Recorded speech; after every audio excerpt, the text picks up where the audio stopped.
Yes, we are back with another Instagram live, or you might be finding us on the YouTube, but another episode of Ask Somebody Else. We are getting to the point where I've lost count of which episode we're on, but that doesn't mean today isn't going to be another amazing episode. Each and every week we get a special guest, and this week you're in for a real treat.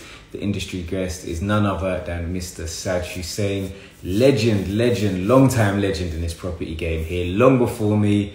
Been doing it, I think 15 years now into his journey. So we're going to be speaking to him. So if you think there's any of your friends that could potentially get value from today's session, make sure you add them in. I'm just going to try and add him now.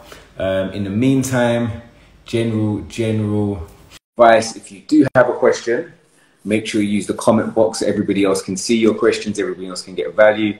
How you doing? You okay? I'm very good, thank you. I'm out at the moment, as you can see, but hopefully you can see and hear me okay. I've just got the camera, the phone propped up against a fence. So... Okay, no, you're good. We like the outside ambience. We like to see that you're embracing the British summertime. Absolutely. How's your weekend been?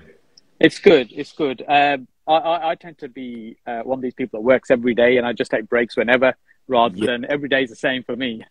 It's just that other people around me want to do other things. So the family want to do stuff on Sunday. Yeah, do you know what? That's it. I think definitely mid-pandemic was, I think, a time where everybody sort of lost track of days and got used to the weekend and the weekend being very interchangeable. Yes. I think the only thing that reminds me is try and call suppliers and they're not open. That's when I'm like, oh, yes. Yeah, this is true, yeah. That's but good. I'm still messaging staff on a Sunday. I just say to them, don't bother replying. I'm going to message you regardless, because when I have something pop into my brain, it's like I've got to get it out or something else is going to come and replace it. So I message people at crazy times. I'm like, don't take it as I bring you. I hope I haven't woke anybody up. I just need to get it out there so that hopefully you can action it when you do go back to work. That's good. So for those that aren't as familiar with you, can we get a little bit of background on what you do and who you are? Sure. So my name's Sad Hussein. I'm based in Birmingham. I've been involved in property just over 15 years now, coming on 16 years. The first couple of years were quite challenging. I've always worked for myself, and I previously ran a business, an IT company. I did very well from that, made quite a lot of money from that. Thought I was invincible, and very quickly was proven wrong when it all came tumbling down and everything collapsed. And so I was trying to find something that I could start and build that was going to be beyond me.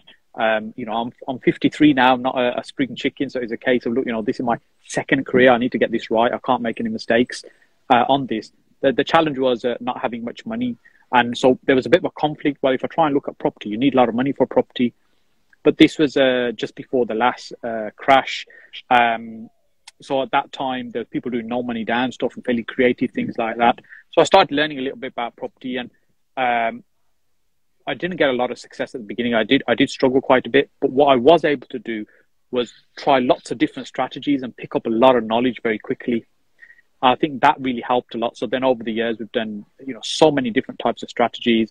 It started off just doing sourcing deals for people, then single buy to lets, then some flips, some small HMOs, bigger HMOs, some commercial conversions, building houses. High-end HMOs tend to be a core part of our business, and also kind of the higher-end service accommodation. Everything we do tends to be around the West Midlands. Yeah, that's good. I think, for a lot of people, that will probably resonate really well with them, because that is the main question that people get asked is, look, I want to get into property. I know it's something that I understand. I want ownership. I want something that can create that generational wealth. However, how can I do that with little money to start with? And you touched on something there in regards to deal sourcing. It's something that I get asked about quite a lot. So can you just explain in a little bit of detail what deal sourcing is? Yeah, so what we mean by deal sourcing is finding a deal, or what we call an opportunity to make money from property. That's what I call a deal. It means that someone can make some money from this. The amount of money will vary, but there's some opportunity to make some money from it. That's kind of what defines a deal. And it's finding those deals and then either taking them on for ourselves or packaging it up and offer it to somebody else. That's what we mean by deal sourcing. And in a way, it's a little bit like what an estate agent would do, i.e. they're selling property. But really, as deal sources, if we're selling deals to other people, we're getting paid by the person buying the property rather than the person selling the property. But the mechanics in the background, managing the deal and stuff are very similar to what an estate agent would do. And obviously you've been in property for quite a while now.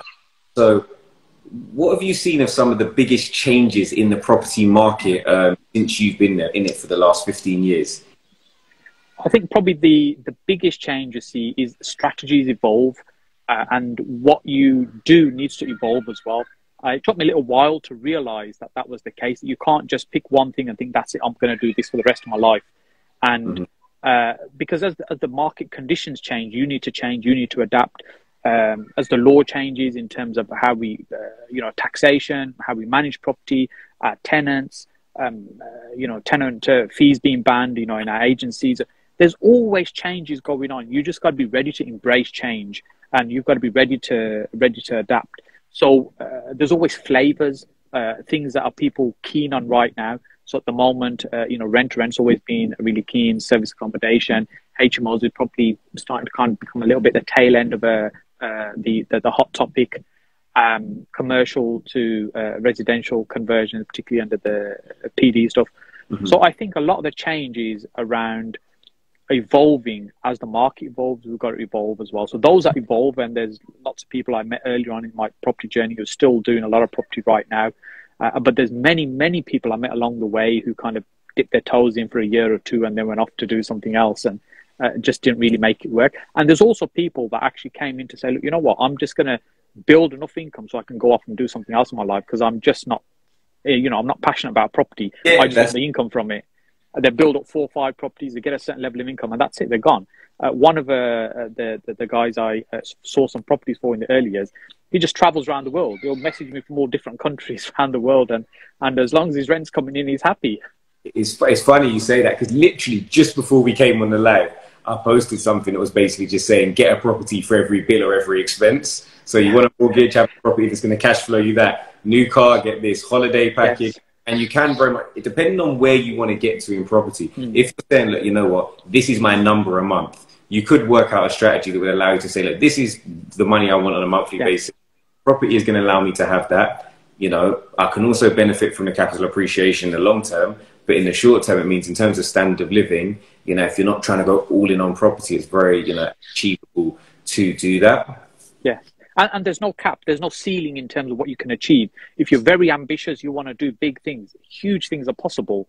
If you want to build a tower, name it after yourself, Trump Tower, whatever it is, it's all out there, it can be done. And if you just want, a couple of properties just so that you have an easy life and you just do what you want and, live a modest life, that's possible as well. So that's interesting. So in terms of for you now, that's been in it for a while, you've kind of seen the changes in legislation, changes in markets, you've been through one heading into potentially another recession. Where do you see yourself pivoting towards over the next sort of 1 to 3 years in property? Where's your focus going to be? I think we want to be doing more building of property, but right now we're just at that point where we don't want to take on lots of new build projects, because sometimes they'll take a year and a half by the time you finish and come out the other end. And the market's, at that period where you think, actually, we're not entering into a great time in the economy. As mentioned, recession pretty much imminent will happen. And how's that going to impact things? And so I think that's something we definitely want to be doing in the long term, i.e. more building, because you can create the you can create the profit because you're building it rather than trying to buy the profit in at a discount, as it were, and or through refurbs. So that's a core part of what we'd want to do. And then I'm always interested in using strategies for the right time. So there's one stage in my property career, if you like, we were doing lots of lease options. Those we haven't done for probably 7-8 years or so, if not a bit longer. But I think we're now coming into a period again where they'll be ripe again. They'll be perfect. I think quite a lot of people are saying this. I think maybe not yet, but I think maybe sort of this time next year, I think we will be in a position where lease options will be more viable. And for those, again, we want to give as much information as possible. So can you just explain briefly what a lease option is for those that are not familiar? Yeah, so a lease option, the options fall into this wider umbrella. There's a lot of things that fall into that category. But when we're talking about a lease option, essentially we're talking about taking control of a property, not the ownership, and then with the view of acquiring it at some point later on. But even then, we're not obligated to buy it, but the seller is committed to sell. So that puts us in a very advantageous position in terms of a deal. And particularly if you're starting out with not much money, you can control a lot of property. But when we talk about control, you're picking up all the liabilities. Yeah. That's why you're picking up so easy. You're picking up liabilities. So you got to be able to do something with it to make some money from it. And the first question that normally goes into people's mind, well, why would somebody do that? Why would somebody give you a property on lease option? And there's so many reasons they would, but ultimately it's about motivation. For example, someone just got a new job, they need to move to another country. You know, they're quite happy to just get away from the property, whether it's a tenant or whether someone purchases the property, they got a certain date they need to move by. They don't really want to reduce the price, for example. You know, that sort of a deal works really well as a lease option. So it's about controlling property rather than just owning. At the beginning, when I started, my mindset was that we need a lot of cash to be able to buy property. But you don't have to buy property to make money from it. There's so many ways. Controlling is a perfect example of that. Yeah, and I think like with the way the market potentially is moving, a lot of people, and I'm sure I think I've seen you speak about this, a lot of people ask the question, you know, trying to time the market. When can I predict the market? You know, things are going to come up and I want to buy when it's, you know, prices have fallen. But the reality is it's really hard to do that. People have been saying that, you know, from the beginning of 2020, it's about to fall. And on average, prices have risen about 15% over that 2-year period. If you couple that with the fact that inflation is at 10%, you know, you could be 25% worse off from the cash that was sitting in your bank if you invested earlier. When it comes to the lease options, a lot of people that may be in a year's time when they're struggling to sell and they don't want to take that price reduction but do want that price, if you're confident in where the market's going to be over the next 5 to 7 years and you take a lease option for that time, you can agree a price at today's money, like you mentioned, take on the liability, potentially take on some cash flow, and then benefit from where you think the market's potentially going to be over a longer period of time. And I think, like you said, there are strategies. I very much, we're going to get onto a few other things that, you know, we can't pretend it's not super easy to get into property with money, without money, sorry, you know, it is one of the larger barriers to entry. But that's not to say if you equip yourself with something in lieu of money, i.e. a good education, a good understanding, a good knowledge base, good contact base, you can potentially use those to leverage where you are to still buy or invest in or control property to benefit from. Yeah, it's all business skills. So, you know, what we're talking about is what value you're going to bring to the table. So some of that needs to be either knowledge or skill if you're not bringing the money. If someone's got, you know, a pile of cash they're sitting on, you know, they're in a strong position. They don't have to worry about maybe knowing stuff as well as you do if you haven't got the money. So you've got to bring something to the table, negotiation skills, you know, understanding on how to do creative strategies, you know, whatever it might be, there's something that you have to bring. And I just wanted to touch on one other thing you mentioned about timing the market. The reality is none of us can time the market. You know, we can use experience to say we think this might happen, but nobody knows what's going to happen. And the only time we'll ever know is when we look in the rearview mirror when it's already happened. That's the only time we're going to know what's in terms of, you know, where the market's going to go this way or where it's going to go that way after the event, after it's happened. So the important thing is not to wait until a certain event happens and then to start. It's to actually look at what the opportunities might be right now and be prepared that if things change, that you can adapt and use alternative strategies as well. Yes, I think we've touched on it. We've circled around the market. I think I'd like to, you know, as much as we're saying we can't predict it, there's no liability disclaimer here, but where do you think the market's heading in regard? And I'll sort of preface that with, do you think there's going to be a reduction in property prices? And, you know, where do you think the market's sort of heading overall? Yeah. So I think what will probably happen in the coming months is that we'll start seeing a little bit of a slowdown in the market. So I've been selling some properties recently in the last few months, and I've been keen to do deals like contract races, large cash deposits, because I want the commitment, because I'm concerned if I put something up for sale right now, I find a buyer, they start their process, it could be 2-3 months in, let's say for whatever reason it falls out of bed, I start again with somebody else, I could be 6 months in before a completion happens. There's a risk that could happen. And if I'm doing that, there might be changes in the market condition that time, and then they might decide they don't want to buy because price is slowing down.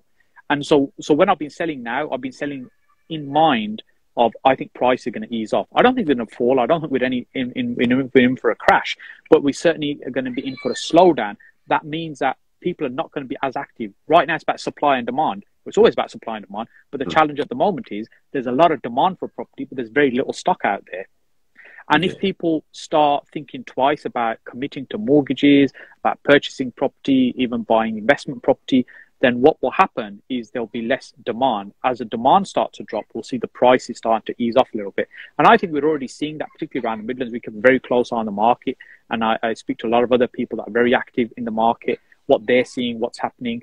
And I think properties aren't, the for sale signs going up and the sold sign isn't being slapped on straight away. Yeah. It's just taking a little bit more time. I definitely think I'm generally probably in a lot of agreement with you there.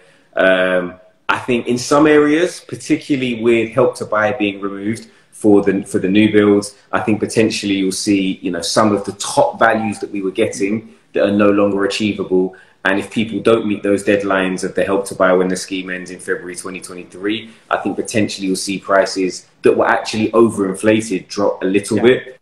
I think the other concern is, although the property prices in actual terms won't fall, because inflation, if inflation doesn't drop over the next 12 months, in real terms, prices will fall slightly if inflation continues to rise in the same way. But I think I'm very much in agreement that I think because of the supply demand element of the market, that we are at an undersupply. We haven't met new build housing targets. We do have, you know, loads of people that want to live in the UK, and we're a small island with a finite amount of space. That I think long term, you know, prices are still, they may stagnate for a little while, but they're going to bounce back quite quickly, even if we do go into, you know, go into a recession.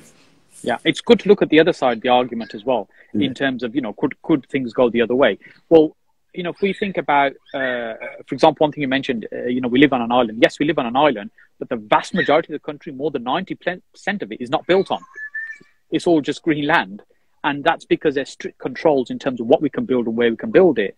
And that leads me to the main influencer in the market, and that's the government. They really determine where the market goes. If they want to increase prices, they want to push up demand, they can do that very easily. They've got a number of different levers they will use. So, you know, what caused the current spike in house prices right now? Well, it was low interest rates, it was stamp duty holidays, you know, Help to Buy schemes, 95% mortgages. All of these things have fueled the property market, and all of these things are in some way controlled by the government. So they have a massive impact in where the market goes. So although we can talk about what we think is going to happen, you know, a new leader could come and completely change. They could have a different vision of what they want to see happen. Exactly. I think, and that's the other thing. That's why when people say predict the market, every economic force could tell us that the market is going to go here. But because of change in government, change in leadership, you know, because people, you know, for whatever reason, you know, are working towards a certain element of the electorate, it could go in a completely another different direction for a 12-month period. So I think that's why trying to predict the market when there are these massive variables that you have no control over are quite difficult. How did you feel about the recent interest rate rises? I mean, a lot of people expected them. As a landlord, are you upset? Are you happy? How do you feel about it overall? I think no one's happy paying more on their mortgages. Yeah. So, yeah, I mean, we've got some fixed and some variable mortgages as well. We have some unencumbered property as well. We try to balance what we're doing. And I work with a lot of investors as well, so I have a lot of investor cash in property as well. So yeah, an interest rate rise is not good for us personally in terms of we're paying more. New property we're buying will be paying more as well. But at the same time, I think it will ease the market, and we do need an easing in the market for more opportunities to start appearing. Otherwise, you know, if it continues like this, yes, we can sell property very easily, but it's hard then to keep buying stock as well at the other end. Yeah, you know, we need to be able to buy stock. We need to be able to improve property, put it back on the market, buy land, build. And so if the selling is okay, but we need to be able to do the buying. So I think there needs to be some slowdown in the market. And I think an interest rate increase like this will help. And some of it, I think, last few months has been psychological as well from the Bank of England. Like a 0.25% change doesn't really impact anybody, but it signals this is where things are going. And when I started in property, when you know, a lot of the calculations we used to do when we used to look at deals was on mortgage rates of 6%, 7%, and 8%. That's what we used to just assume that those were the rates are going to be. And 6% we used as a standard figure for a very long time. And so now, you know, when I'm doing buy-to-let mortgage application, they're coming in at 4.2. You can see them edging back towards, you know, 6 will probably become the norm again. And for some people, maybe some people here in their 20s, they've never known anything other than the current interest rates. But, you know, when I left university, and at that time we were looking at property, just it was an idea, nothing ever happened. They were like, the interest rates are crazy, high double digits at that time. Yeah, no, I think that's it. I think that it always things do go in cycles. And the thing you touched on at the beginning, it's not about saying, okay, there's a change in the market, I can't operate anymore. There's a change in the market. How do I adapt to it? How can I Absolutely. use potential threats and turn them into opportunities? How can, if, there's a lot of empty properties because people can't sell them, maybe that's a great opportunity to get into rent to rent because people want just long term, no voids, etc. I think it's about being flexible in your approach. I've got There's always opportunities. There's always opportunities in every market. They're just different. And if everybody's going in one direction, it is going to be more difficult to do that. So you've got to take a step back and say, okay, where is some of the other low hanging fruit that maybe people are missing? Exactly. Okay, so on a slightly different angle now, a lot of people are looking to get into property. A lot of people are looking to work with, network, and I know you're, into networking a lot. I believe you run the largest property networking meet outside of London. Is that right? Yes. And go and give yourself a plug. What's that called? So it's Sajid Sain's Property Meet. And also I've been running networking events for about 10 years. Ranjan currently holds the #1 slot with the largest property meet.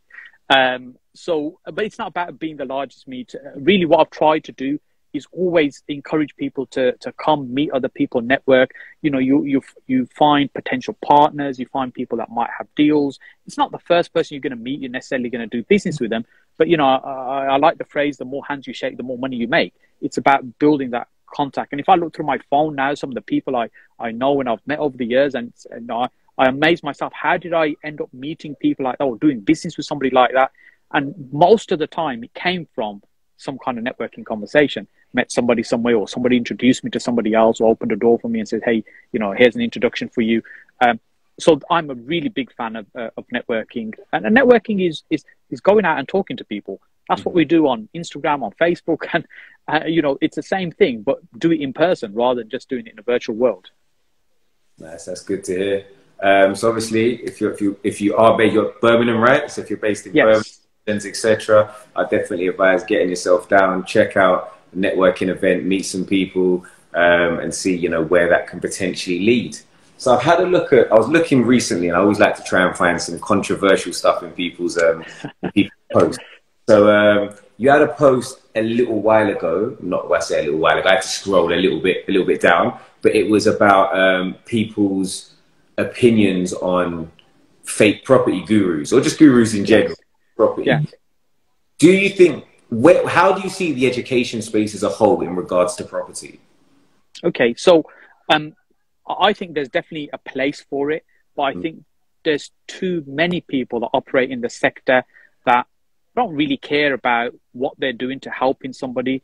It's really about what money they can make.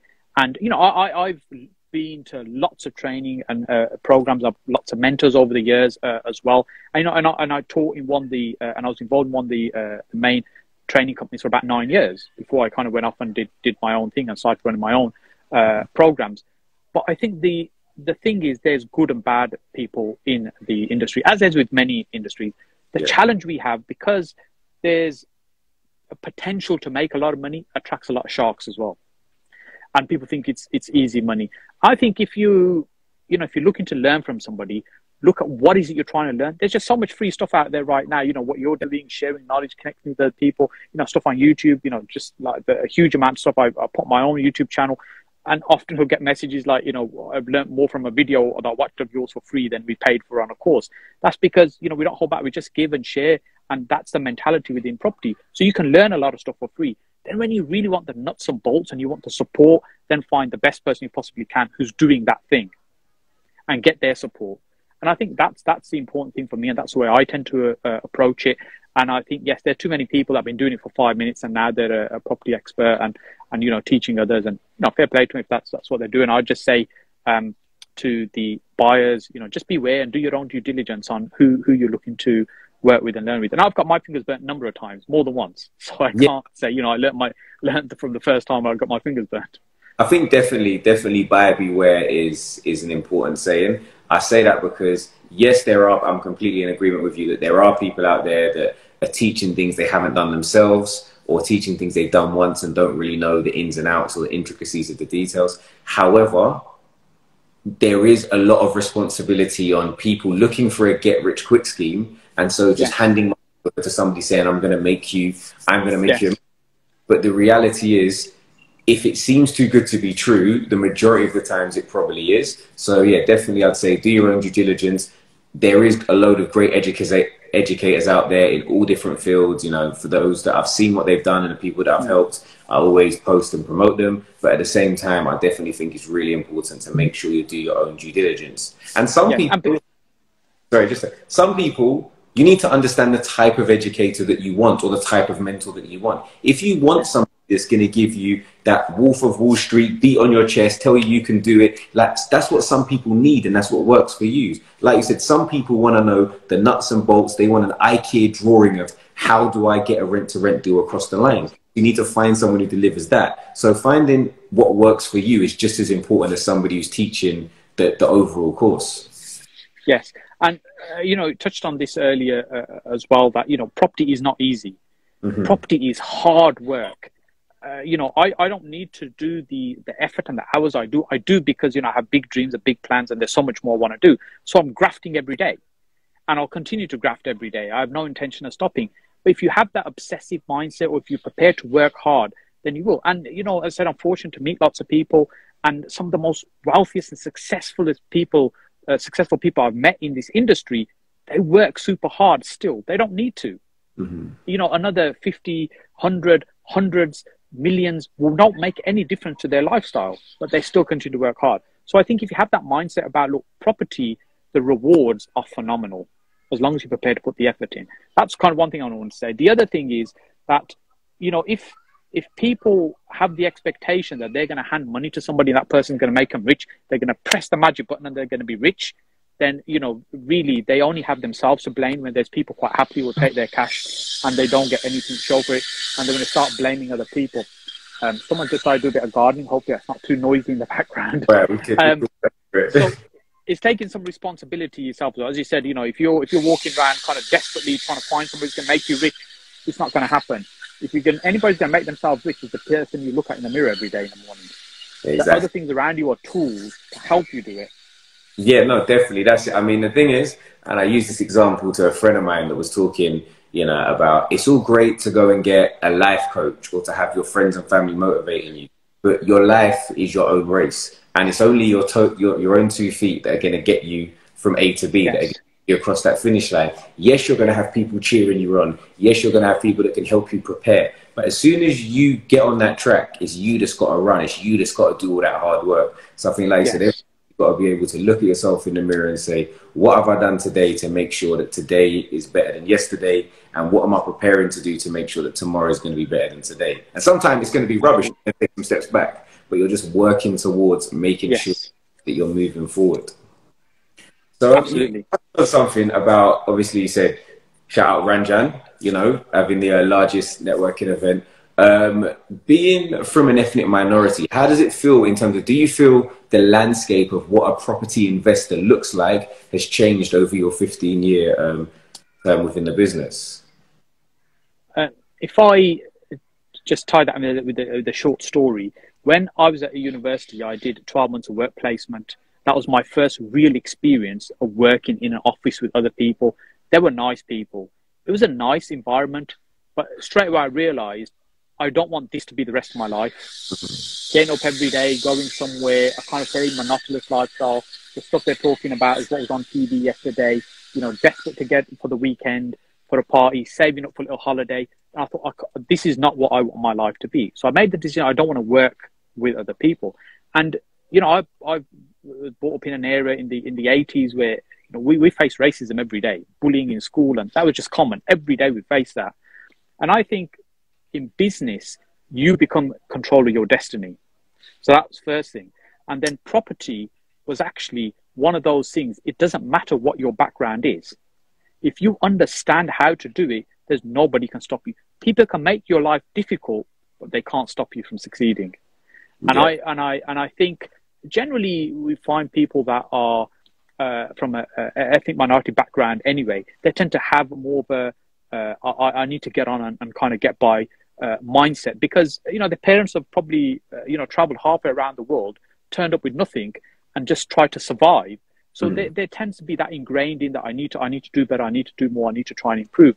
And I think property, you know, there are no limitations in what you can do. And this is one of the few businesses you can do massively well. Nobody cares what your color is, what your gender is, how tall you are, how fat I am. None of it's relevant. That's good. That's good to hear. Another question. I saw, you went on Hajj last year, right? I've been to Umrah a few times, and I went to Hajj in 2014. Okay. So there was another question I often get asked, obviously, as a Muslim. You said recently you did a post about, you know, Islamic lending and finance, etc. Can you shed some light on that in today's conversation? Yeah. I mean, I've got to be very transparent, first of all. You know, I have mortgages, I pay interest on products, but my ambition and interest is to try and get away from that long term. And we have some of our business that's kind of completely free of interest. So that's between me and kind of my faith. And I'd like to be transparent about that. That's my ambition, what I try and do. But when people say to me frequently, and I speak to them, I say, look, you know, I want to do things in what term is a halal way, which effectively meaning that I don't want to get involved in interest in any shape or form. You know, how can I do that? Well, really, I say there's three ways to do that. One is that you need somebody else's money to do it, because you need money to buy property. So it needs to come from somewhere. So you need a partner or someone who's going to fund the deal. And yes, there are people out there that, you know, will invest with you without getting involved in any other borrowing, any other debt, so you can share that profit. And then secondly, what you can do is you can control property, like we were talking about earlier on.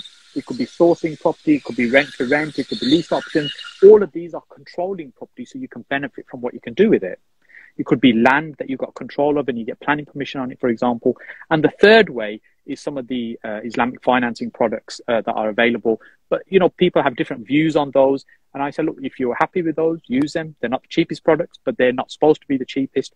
And if you don't want to, don't. There's other ways to do it. So if you're determined to, you know, absolutely it can be done. And I've been working on very recently, I've been working on for quite some time to try and create an investment product that's FCA regulated, that would be Sharia compliant for property investing, for investors to invest small amounts in a kind of crowdfunding model. So that's something I'm very keen to do, because it means that people can get involved without having large amounts of money. And the returns are more modest. We're not talking about crazy returns, but it means actually you get to own a piece of property like you would in a crowdfunding model. I think crowdfunding potentially, as property prices increase and for generations ownership gets harder and harder, I think crowdfunding, the same way that you're not expected to go out and buy a stock in an individual stock in Amazon, or individual share, in Amazon, as these prices have got high, but you can use platforms like Trading 212 to buy a percentage of a stock. I think if that could take place in property, again, you mentioned SCA regulation, which is like trying to jump through 17 different hoops on fire while they're all moving, while you're falling out of a plane. But if you can, then yeah, it could be a really amazing space. Because I would love to be able to say that, you know what, Sad, every one of your followers, every one of my followers, we have an opportunity at the moment where we're buying this property, and you can buy this percentage of it and buy into. Because not only do you get to see the journey, but you get to be involved in ownership from an earlier stage. I think if you can do that, definitely let me know, and I'll let everybody know about the opportunities that are potentially going to be available to them. So I think crowdfunding in the retail sector, so not high net worth individuals, is a really good way to let more people get involved in investing in property from an earlier stage. Final question. I'm gonna let you go before they start doing random gardening again, or random building a neighbour's garden. What's your favourite project you've worked on to date? Favourite project?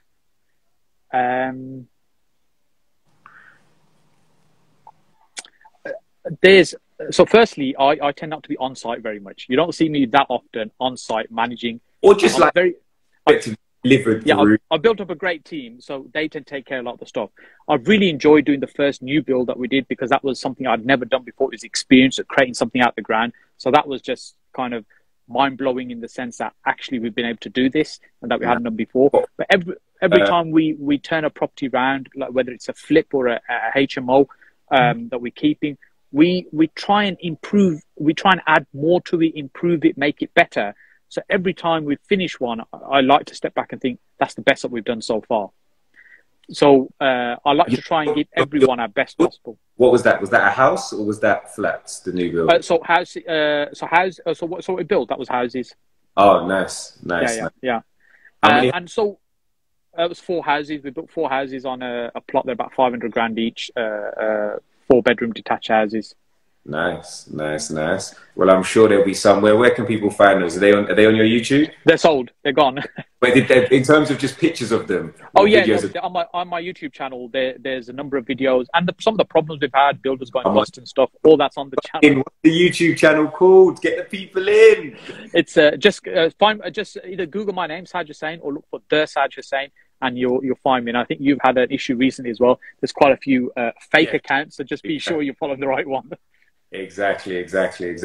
Well, I appreciate you coming on today again. Make sure you go and give Saj a follow on Instagram, but particularly on YouTube. He's got loads of great videos, loads of content there, loads of stuff that I watch and I learn from all the time. So I'm sure you guys will as well. We're going to be back next Sunday again for another episode of Ask Somebody Else. If you're just catching this, we're going to save it for the Instagram, but it's also going to go on the YouTube down the line. And I'm sure at some point, I'm going to be a better Londoner and actually venture out of London up to the Midlands. I'm going to meet Saj in person. So we're definitely going to. We tried before. It didn't quite happen, but we'll make it happen. Exactly. Thank you so much for the invite. I really appreciate it. Thank you. See you, brother. Take care. Bye now.